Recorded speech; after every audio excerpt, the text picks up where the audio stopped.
All right, well, we begin this morning with breaking news out of North Korea, with that country launching another ballistic missile into the Sea of Japan. Yeah, but this morning, a chilling announcement from South Korean and Japanese officials. They believe this missile, which landed just 130 miles off the Japanese coast, had the capability to hit anywhere in the United States, and that it was also designed to carry nuclear warheads.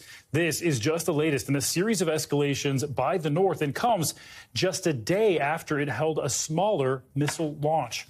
NBC News foreign correspondent Raf Sanchez joins us now, and he's been looking at this story recently with the latest. So, Raf, these tensions are growing in the region, and this latest test is just adding to the concerns that North Korea could be preparing to resume testing on nuclear weapons. So what do we know about that ballistic missile that they launched today? Yeah, Stephen, good morning. This is the latest in what's been a pretty unrelenting barrage of missiles from the north. They fired more than 30 this month alone. I was in South Korea 2 weeks ago. They were basically firing missiles every day. Here's what we know about today's launch. It was fired early Friday morning, local time, from the Pyongyang area. The missile, as you said, fell off the coast of Japan, and all indications are it is an ICBM, an intercontinental ballistic missile. We don't know exactly which one, but we do know the North's most advanced weapon, the Hwasong-17, is capable, in theory, of hitting anywhere in the United States. So Los Angeles, D.C., New York, all in theory in range, all in theory could be hit with a nuclear weapon.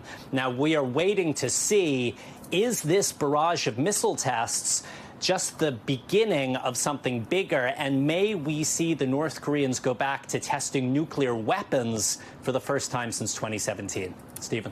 Quite alarming, these implications, Raf. So Vice President Kamala Harris is attending the APEC summit in Thailand and held an emergency meeting with other leaders over this missile launch. So what are their reactions to this? And is there any talk of more sanctions against North Korea over this latest launch? Yeah, so the vice president is in the region. She's there a couple of days, of course, after President Biden was in Bali at the G20. This is the White House really trying to signal the American commitment to the Indo-Pacific region.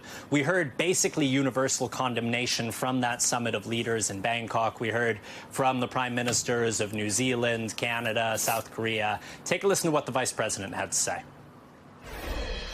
This conduct by North Korea most recently is a brazen violation of multiple UN security resolutions. It destabilizes security in the region and unnecessarily raises tensions.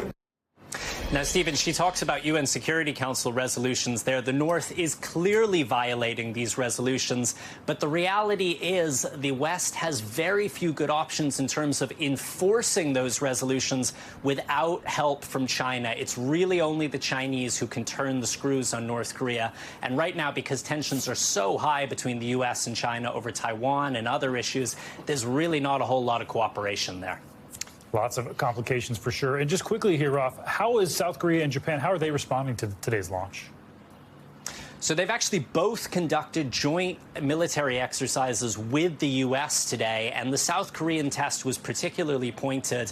South Korean fighter jets blew up a mobile missile launcher target, which is a very clear message to Kim Jong-un that the South, along with its American allies, is capable of attacking the kinds of weapons platforms the North would use to launch these missiles. Stephen.